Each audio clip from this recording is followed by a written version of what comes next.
Hello and welcome to New Frontiers on CCTV International. I'm Ji Xiaojun in Beijing. In today's program, we're continuing with our major series about Chinese Kung Fu. Now, a term that's often used in Kung Fu circles is Nanquan Beicui. Essentially, this means boxing in the south and kicking in the north. The two quite distinct martial arts styles described by Nanquan Beicui have a lot to do with the different physical characteristics of people living north and south of the Yangtze River.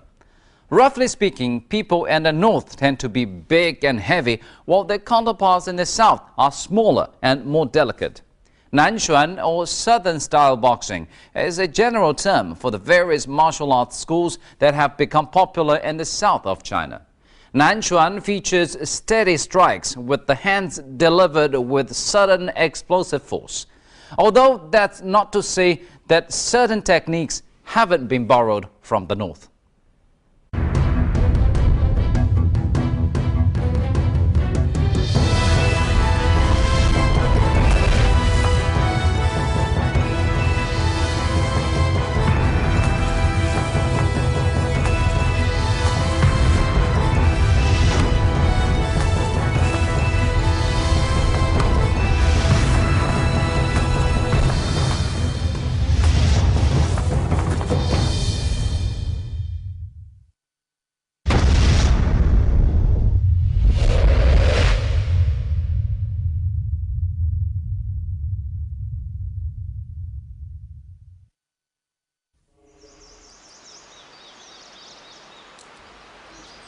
In Ming Dynasty era documents, Qi Jiguang is often compared to a fierce tiger from the north, while Yu Dayou is compared to a fierce dragon from the south.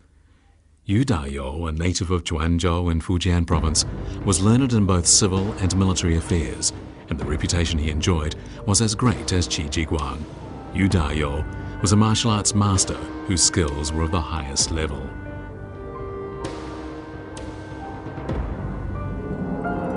The difference between Qi Jiguang and Yu Dayou lies in the fact that Yu Dayou displayed the courage of a lone chivalrous man. On one occasion, when his army was dispatched to suppress bandits in Guangxi province, he and several of his deputies entered the bandits' den in an attempt to persuade them to surrender.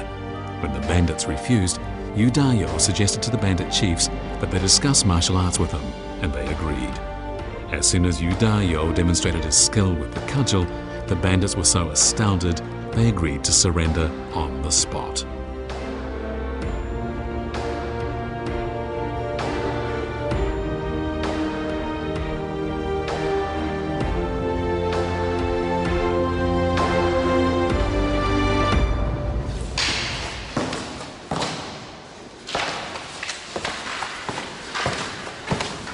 This is a demonstration of Yu Dayou's cudgel, a routine that is still practiced in Yu Dayou's hometown.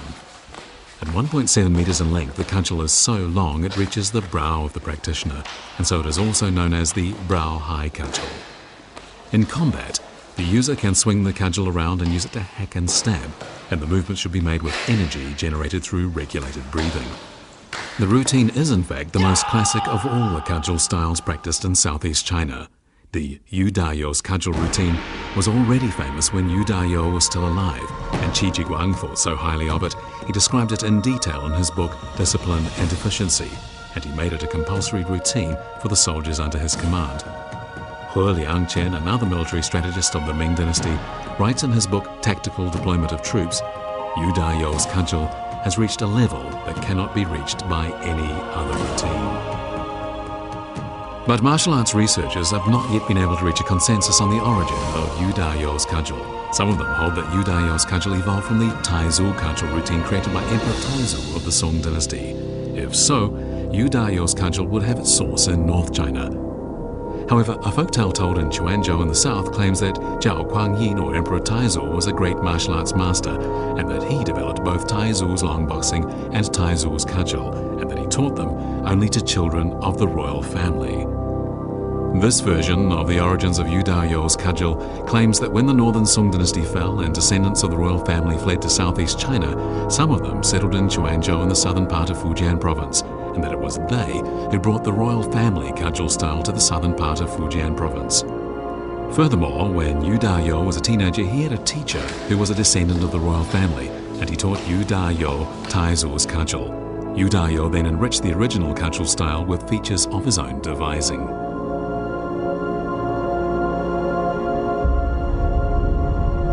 But others hold a different view, and this one is perhaps closer to reality.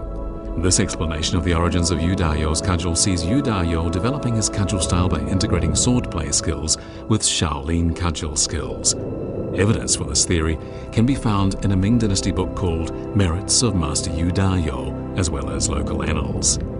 Historical records reveal that Yu Da-yo had a teacher named Li Liangqin, a man from southern Fujian province, who happened to be a great master of the cudgel. It was then Li Liangqin who taught Yu Da-yo to master the cudgel in a routine that went by the name Long Sword of Jingchu. It is said this cudgel style includes sword skills and moves that are unique to Shaolin cudgel routines.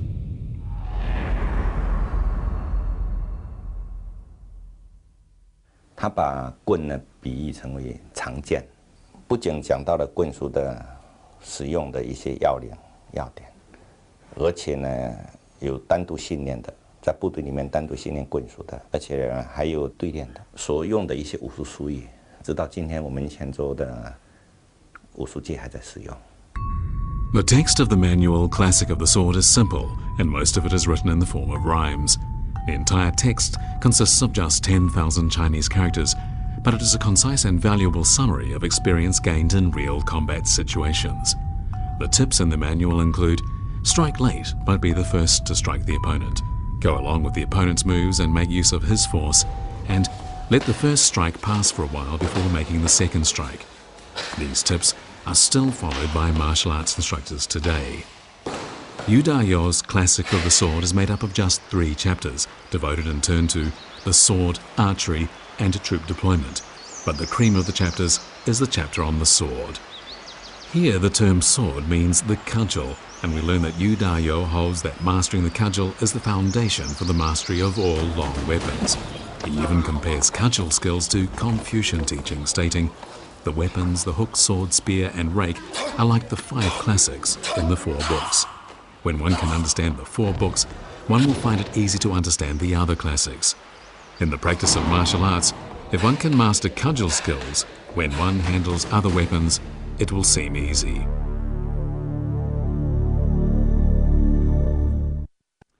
General Yu Da-yo, although trained in the Southern School of Martial Arts, developed a keen interest to the Shaolin martial arts practiced in the North. He was particularly interested in the cudgel fighting techniques. He even traveled to Shaolin on a personal pilgrimage. But he would be deeply disappointed when he finally reached his destination to discover that the authentic Shaolin cudgel techniques had been lost long before. In March of the year 1536, Yu Da-yo led his army from North China to Southeast China. On his way, he passed Mount Sung, and he stopped there to visit his Reverend Xiao Shan, the abbot of Shaolin Temple, to ask the Buddhist monk if he could watch a demonstration of genuine Shaolin cudgel technique. As Yu Da-yo was known to his Reverend Xiao Shan by reputation, the abbot gathered all the monks who were well skilled in the cudgel together to provide Yu Da-yo with a demonstration. But Yu Da-yo was disappointed. He realized that while the monks' skills were indeed impressive, they had lost their combat value. He then took off his long robe, picked up a cudgel, and began to demonstrate all the moves of his Long Sword of Jingchu cudgel style.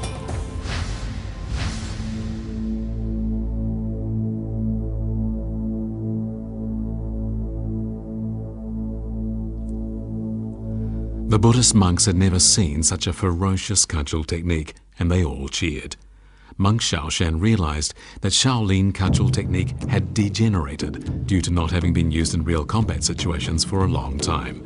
He decided then to have a number of his monks learn cudgel skills from Yu Da-yo so that the essence of Shaolin cudgel technique could be restored. But the abbot was well aware that it would be impossible to acquire the skills within just a few days, and so when Yu Da-yo left, his Reverend Xiao Shan sent 2 monks with him so they could learn his cudgel techniques.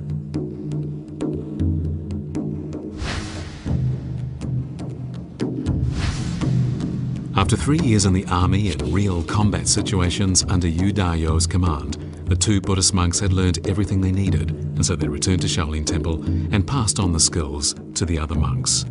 As a result, Yu Dao's cudgel was passed down from one generation to another, and today, all the books on martial arts published by Shaolin Temple list Yu Dao's cudgel as a compulsory course. The story of how Yu Dao revitalized Shaolin cudgel technique went on to be told time and again as an example of the exchange of martial arts techniques between North and South China.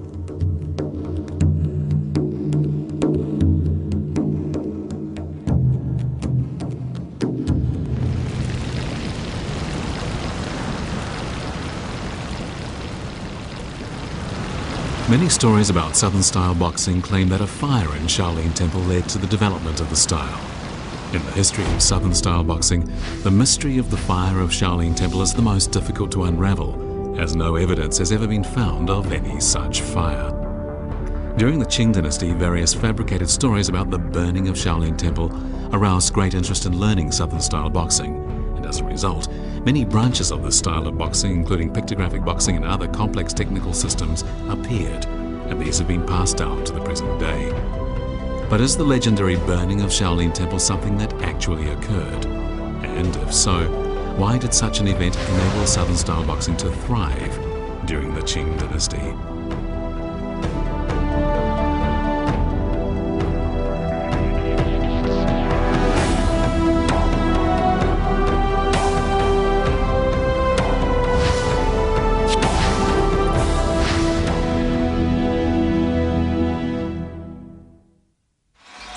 Toward the end of the Ming dynasty and the beginning of the Qing dynasty, Southern-style boxing prospered dramatically, and many new branches of Southern-style boxing appeared. The number of practitioners worthy enough to have their names included in the historic record numbered into the hundreds. But how was Southern-style boxing able to become so popular during the Qing dynasty?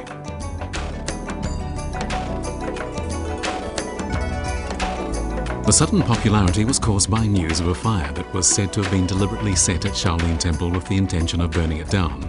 This event was elaborated into a mysterious story that was soon on the lips of virtually everyone.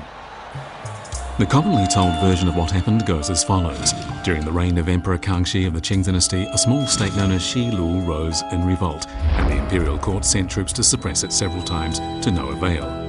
The imperial court announced that it would give the title of Marquis and an award of 10,000 taels of gold to any person who could put down the rebellion. The Buddhist monks of Shaolin Temple responded to the call and marched to the front line, and after just one battle, defeated the rebels and thus quelled the rebellion. Emperor Kangxi cited the monks for their great achievement, and Shaolin Temple gained a high reputation for the martial arts skills of its monks. But soon after this, a malevolent court minister told the emperor that the Shaolin Temple monks were practicing martial arts every day to prepare for a chance to overthrow the Qing dynasty. Emperor Kangxi was furious, and he responded by dispatching 3,000 troops to Songshan Mountain to burn down Shaolin Temple. And of the several hundred monks there, only 5 escaped death in the fire. The 5 survivors fled to southern Shaolin Temple in Zhuangzhou in Fujian province, and there they became known as the 5 forerunners of Shaolin martial arts.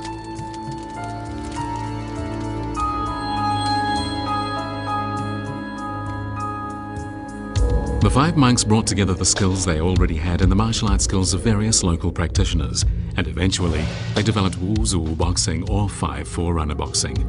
The new style quickly took root in Fujian and went on to become the most important boxing style in the region. Over time, many branches of Southern-style boxing developed on the basis of this Southern Shaolin boxing. This is the legendary story of the burning of Shaolin Temple and the founding of Wuzhu boxing.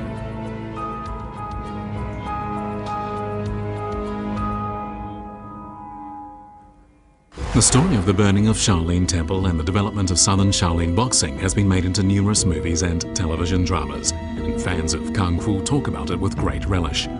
But the story has long been the subject of doubts from historians. For a start, no reference to the state of Xilu, which supposedly rose in rebellion against the Qing dynasty, has ever been found in any official documents, and nor was there any mention of the tragic fire at Shaolin Temple. Did the fire ever happen? If not, then what was it that set in motion the great spread of Southern-style boxing?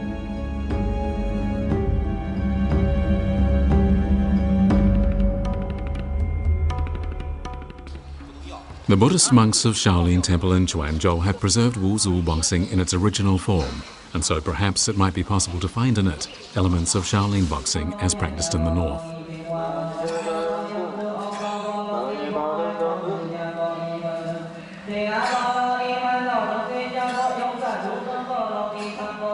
所谓的五祖拳呢，就是太祖拳啦、罗汉拳啦、大尊拳啦、行者拳啦、白鹤拳，这5种拳总称叫五祖拳。五祖拳这个特点呢，一个是很刚强，很有阳刚之美；再一个就是步马很紧凑，以手击为动作，以手上的击手呢为动作来组成套路。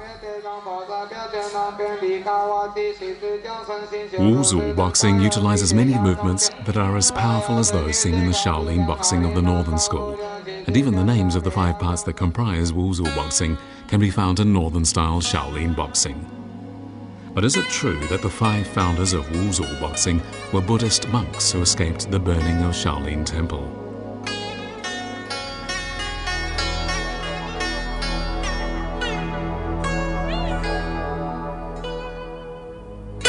The names of these people give away the true origins of Shaolin Wuzhu boxing. In folk tales told in the southern part of Fujian province, the founders of Wuzhu boxing are Cai Dezhong, Fang Dahong, Ma Jiaoxing, He Dedi, and Li Sekai. But these names do not appear in the archives of Shaolin Temple on Songshan Mountain. They are found, however, in the membership lists of a number of secret societies.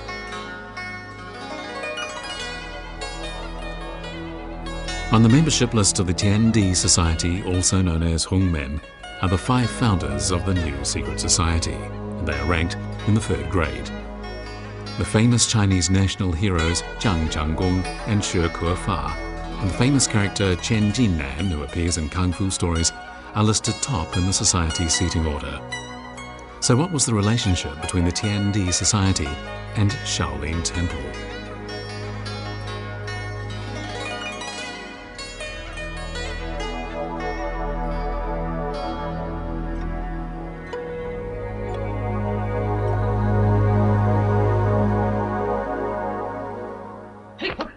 During the Ming and Qing dynasties, secret societies were popular among the common people, and the membership of these societies expanded under the guise of enrolling martial arts students. The book Questions and Answers of Hongmen contains the following. Which place has the best martial arts skills? Shaolin Temple. The monks of Shaolin Temple are known throughout the world for their vigorous martial arts skills. It seems highly plausible then that as Shaolin Temple enjoyed such a great reputation, the secret society simply made up the story about the burning of Shaolin Temple during the Qing dynasty to link themselves with the temple. Shaolin Temple was and still is a shrine for practitioners of Chinese martial arts. And knowing this, the secret societies invented the story of a fire burning down Shaolin Temple to arouse antagonism against the imperial court and win sympathy from the people. It was under these circumstances that Southern-style boxing acquired its opportunity to expand its influence in such a phenomenal way.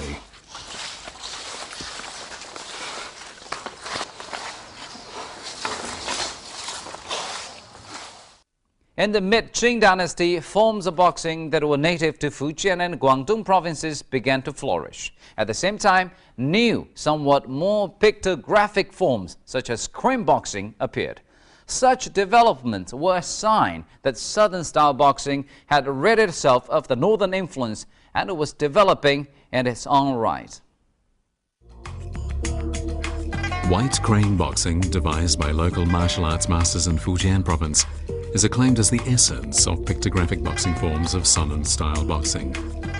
But in point of fact, this ferocious style was developed by a delicate young woman.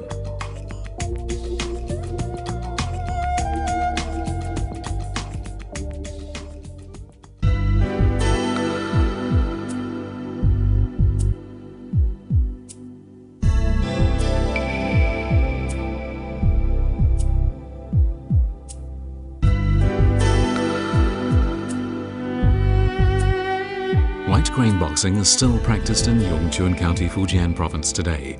The Yongchuan White Crane Martial Arts School is housed in an ancestral temple built during the Qing dynasty. Like many other martial arts schools south of the Yangtze River, in its front hall the school has memorial tablets honouring the three founders of White Crane boxing. They are Great Teacher White Crane, Lady Fang VII and Master Fang Zhong.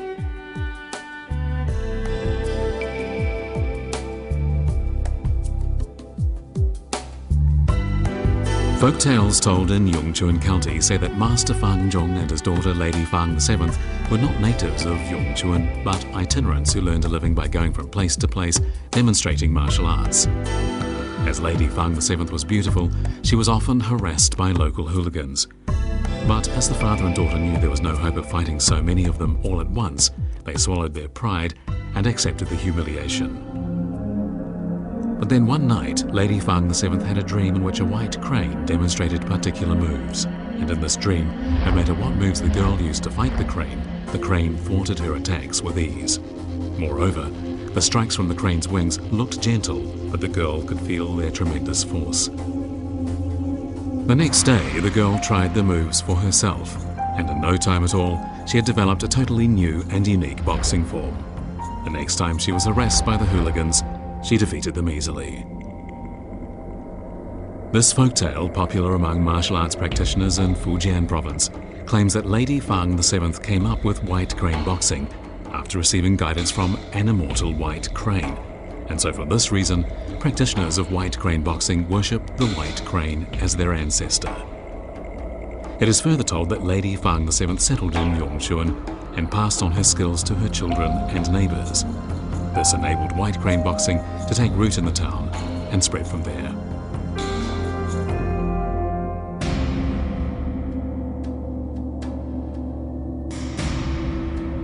Like many famous stories about martial arts, this story emphasises the combination of hard and gentle forces. And this is the real essence of boxing technique. The key aim of white crane boxing is to execute a gentle but firm strike.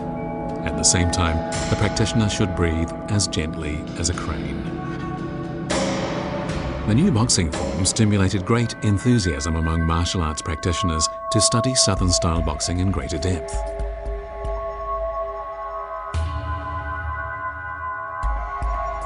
In the latter period of the Qing dynasty, white crane boxing was taken from Yongchuan to the area around Fuzhou. And there, local martial arts practitioners elaborated on it further and developed 4 branches. These branches are following the crane, the singing crane, the flying crane, and the feeding crane.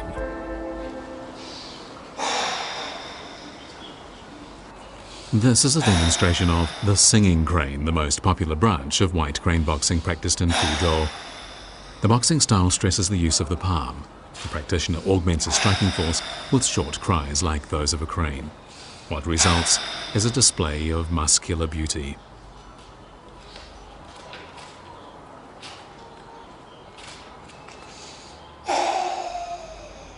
Following the crane is particularly popular in Fujian.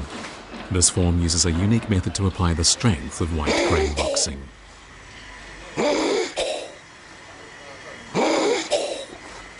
As its name tends to suggest, the most important feature of Zung crane boxing must be Zung. But people from other parts of China have no idea what the word Zung in the local Fujian dialect actually means. 中间就是狗中生，狗在水里爬上岸的时候，第一下肯定做什么？它全身就是利用那个顺斗汤，把所有的水一趟就全部挡干净。那我们需要的时候就有这种的精力。 Many forms of martial arts have assimilated the best elements of white crane boxing. This is a demonstration in the Tangnan area of Wenzhou. Features of white crane boxing can be easily recognized in this form of boxing.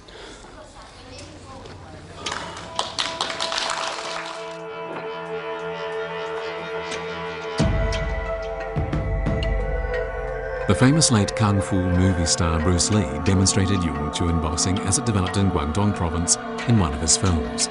His set patterns reminded martial arts practitioners of the striking moves of white crane boxing. Crane boxing was not the only kind of pictographic boxing with its origins in Fujian. There was another one too, called dog boxing.